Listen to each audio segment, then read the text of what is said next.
Hey everyone, it's Upstart. Today, I'm going to be telling you about my new best friends, my flip phone. So today's video is going to be basically my review of this Kyocera 902KC phone, and I recently got it around December of 2024.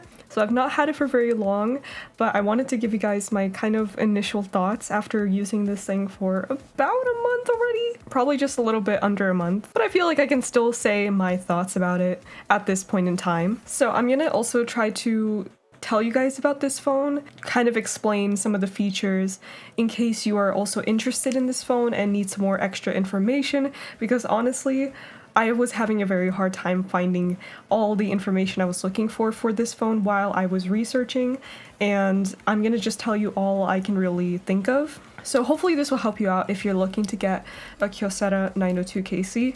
What I've heard is that the 902 and the 903 are pretty much the same phone, just from different carriers or brands, or I forgot what the difference was, but I'm pretty sure they're like basically the same phone. So here in the US, the Kyocera 902 works with certain carriers. I heard online that T-Mobile, Mint, and I think AT&T works. So it seems like only specific phone carrier services actually work with this phone. I'm not going to be showing my exact carrier just for a little bit of safety and privacy reasons, but those are the carriers that I've researched online that I do see that they are working for a lot of people. Yeah, anyways, here is my phone, and I'm going to give you guys a little tour on it. I think it looks so cool. Okay, so I'm trying to get this whole thing in frame so I can give you guys a little bit of a tour. Anyways, this is my Kyocera 902KC, and I have a little phone charm here. I wanted to give this thing kind of like a cyberpunk theme, of course.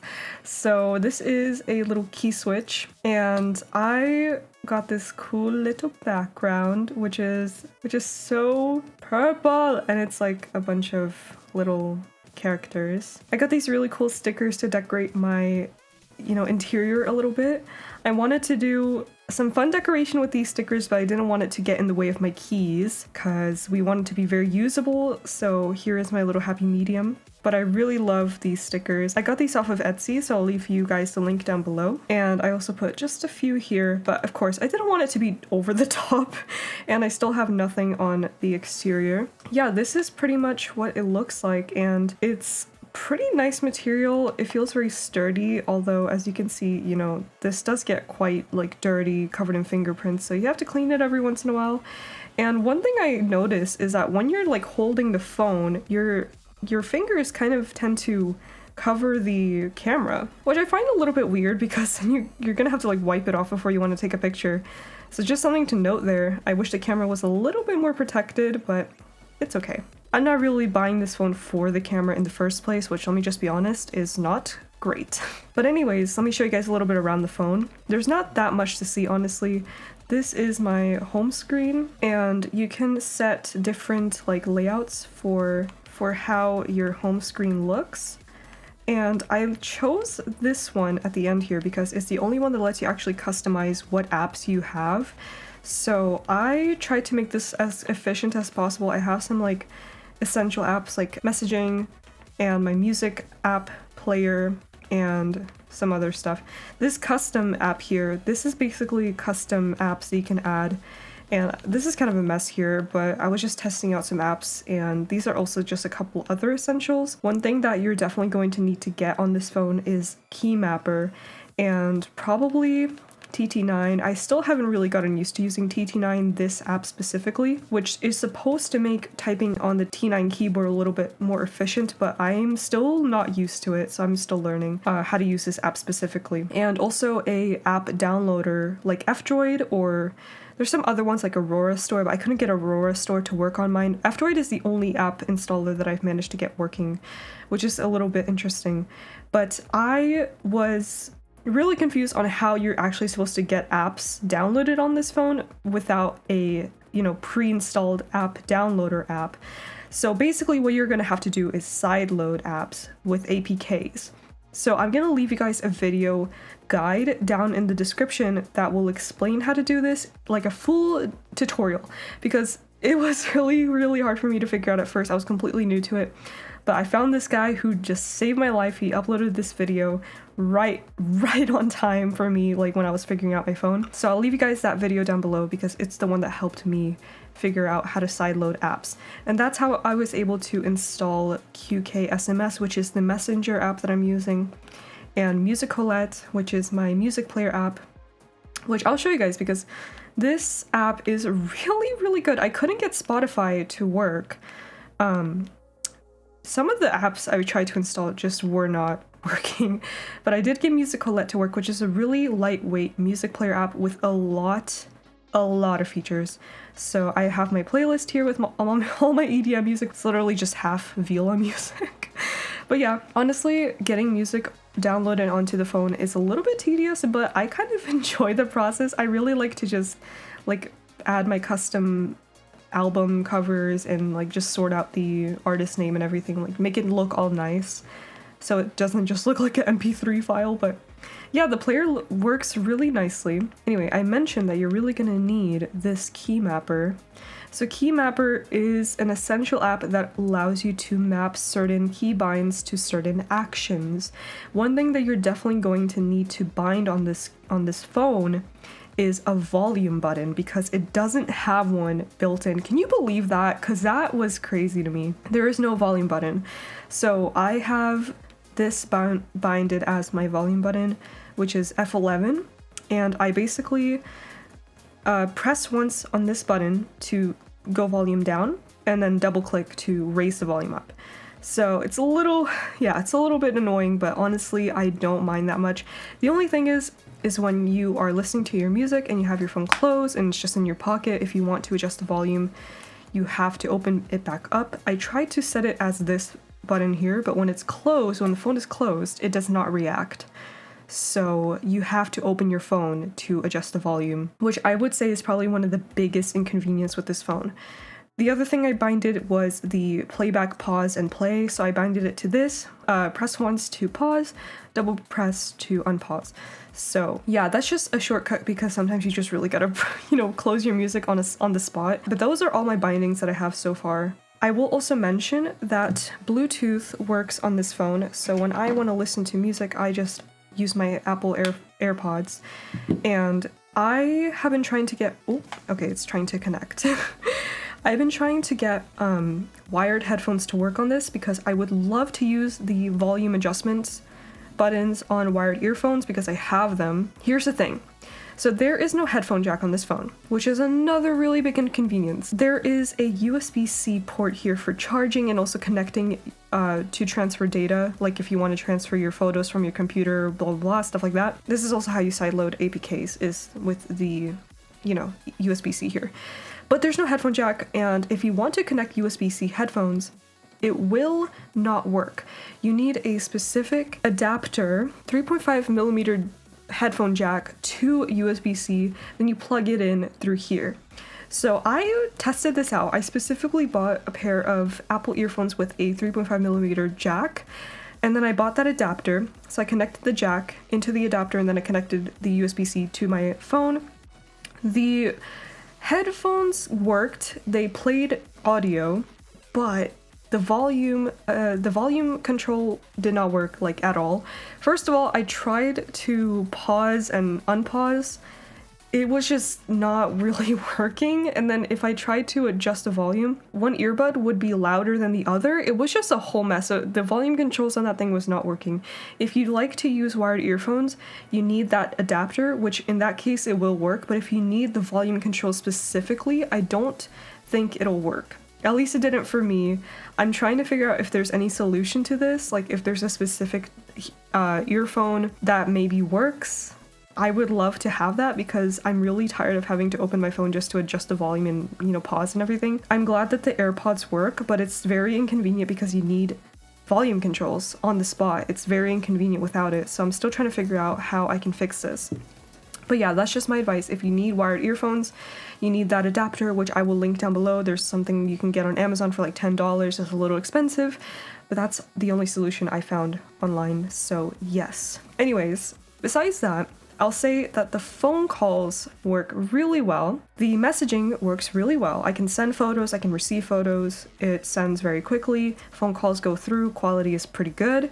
So yeah, basic phone mechanics work pretty well. I've had no issues with like low reception so far, although I'll say I haven't really gotten around too much with this phone just yet, so I'm not sure, you know, if I'll have issues in the future with that, probably. But yeah, I'll say music player works really well, besides a couple of those inconveniences. They're not like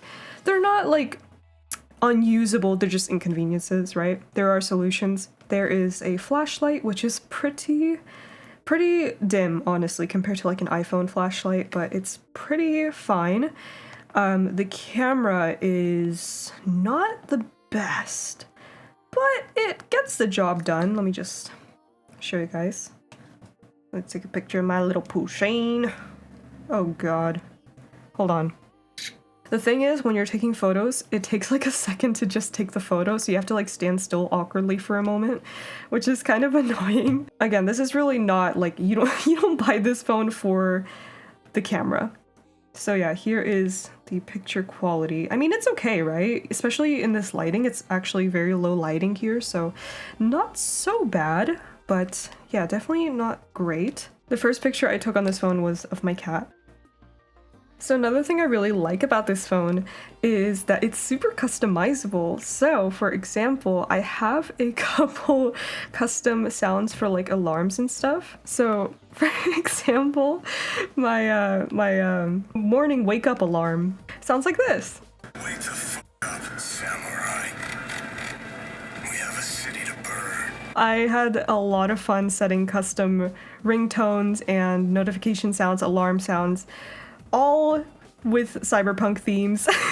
So when I get a text message, it actually makes the same sound effect from the Cyberpunk 2077 text message sound, same with phone calls, stuff like that. So it's been really fun to just customize your ringtones and stuff, and I've never used Android before. I just love that it's super easy to customize things, and I know you can still do it with iPhones and everything, but I just found it to be pretty fun with this phone, which, oh, by the way, is running Android 8.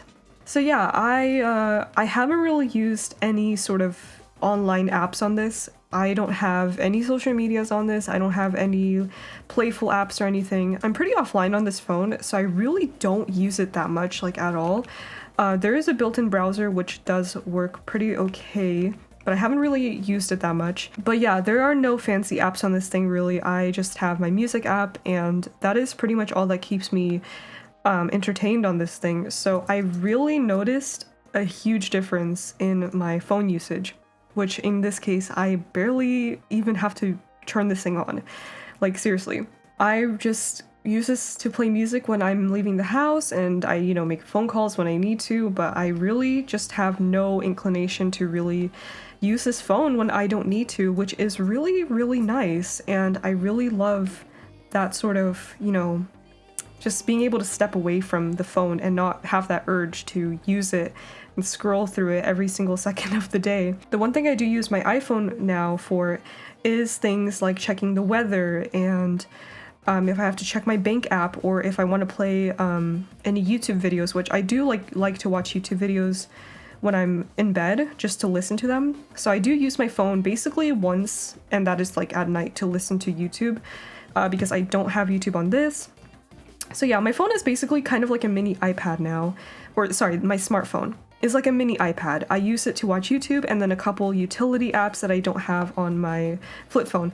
But this is like, this stays with me at home, and I don't have to take it out with me, and it just sits in like my nightstand all day. I don't have to use it unless for very specific circumstances, which I really do like. I like having the flexibility of just not even being tempted by my iPhone.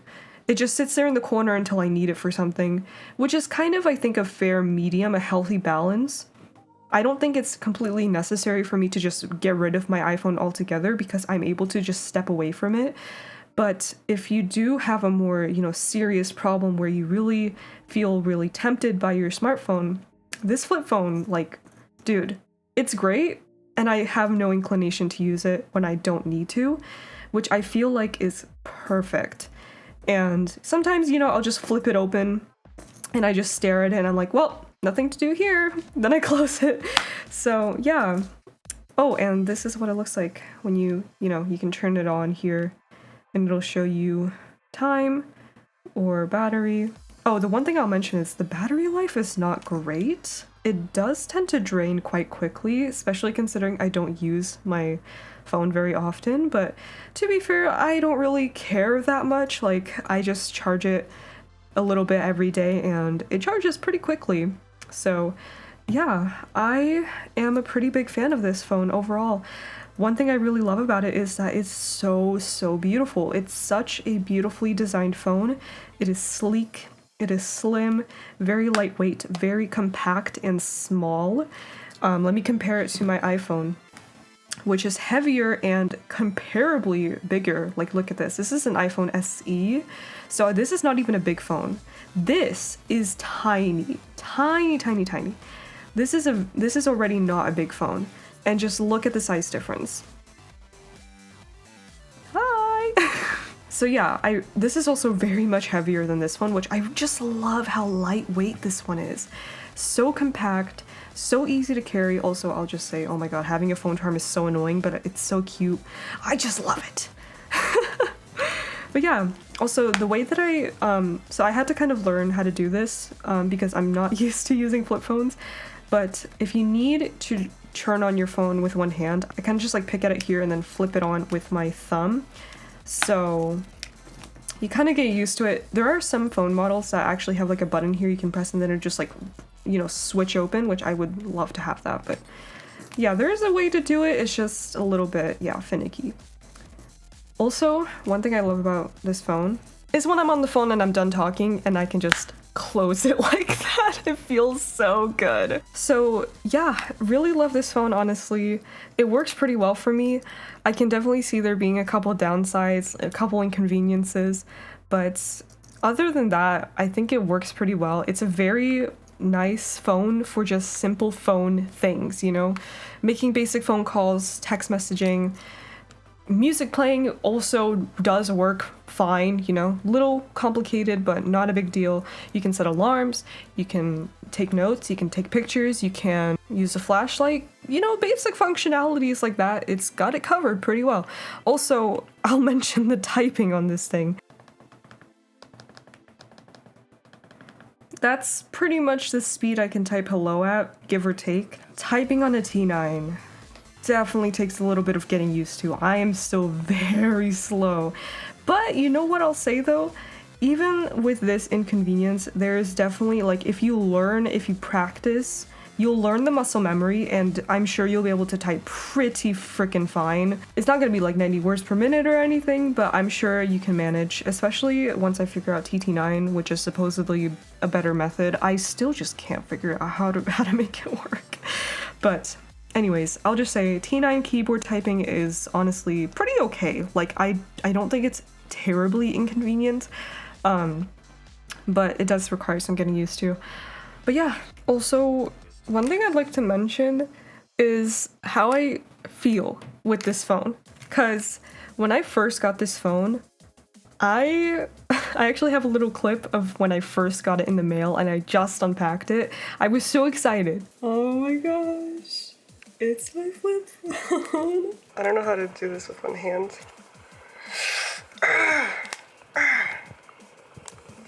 Wow. But then after I was kind of starting to settle into it and having to troubleshoot the service switch, like switching from my iPhone carrier to my new carrier, getting all the functionality to work, and it was just stressful, honestly, making the switch. This is the first time I've really had to ever switch phones because I've had my SE for the longest time and I've never had to switch phone carriers before or do any of these sort of things. It was a lot of stress on me and just a lot of things I had to, figure out, especially considering it's on a flip phone this time. It just adds a whole new layer of kind of complexity. And because of that, like, stressful experience from the start, I was for a while, like maybe about a week or two, when I was getting used to my phone, I was really worried that I was going to regret my decision on getting a flip phone.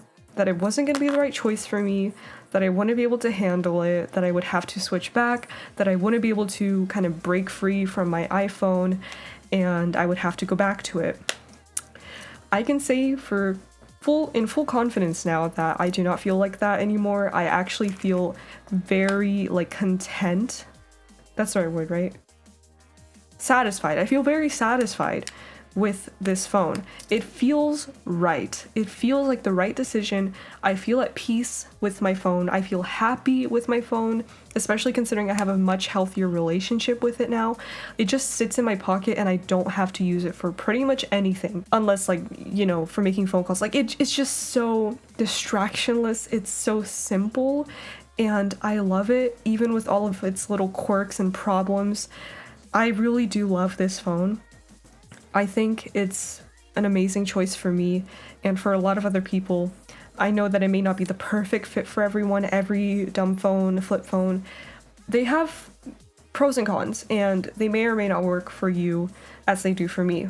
But I'll say for full confidence, even though that initial switch was a little stressful, I feel so much better about it now. I feel at home with this phone. It feels like my phone. Which may be a little bit silly to say to some people, but this was kind of something that I was really stressed about for a while. Like, did I make a mistake here? No, it just needs a little bit of getting used to. And I think that's also an important thing to remember when you're kind of making a big change like this, especially because it's kind of like, it's a little scary, you know, switching to a flip phone in our day and age is a little bit crazy, kind of, especially since it's still not super mainstream or anything. It's still more of a little niche online community or like an underground community where, you know, not super mainstream or anything just yet. I would really hope we are in the future, so it's a little bit more of an easier process. But yes, I think this phone is just wonderful. I love it with all of its little quirks and flaws. I think it's a really good phone. So that is my review of the Kyocera 902KC. And isn't it just so cute? I'm not gonna lie, one of the main reasons I wanted this one specifically was because it was so cute. Anyways, I got this off of eBay. It was around like $100. I got it used, so it did have a couple scratch marks on the cover, but I don't really care. I would always recommend buy used technology if you can. There are a lot of these on eBay, on online retailers you can get for a pretty good price used. If you do want to buy a brand new phone, I'll also link a website where you can get the phones new.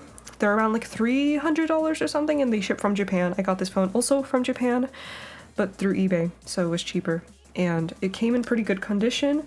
Also gotta make sure to buy an unlocked SIM. So make sure that your phone says unlocked. Very important. So yeah, that is my phone. I hope you guys enjoyed this little review and slight guide, like a little bit tips and tricks or whatever. So yeah, I'm excited to continue using this thing, and I will probably do an update video letting you guys know how I feel after maybe a longer period of time, maybe a year, because I'm sure my opinions will probably change. And yeah, thank you guys so much for watching. Be sure to leave any questions you have about this phone down in the comments so I can answer them, help you out a little bit. I hope you guys have a great rest of your day, and I will see you all next time. Bye!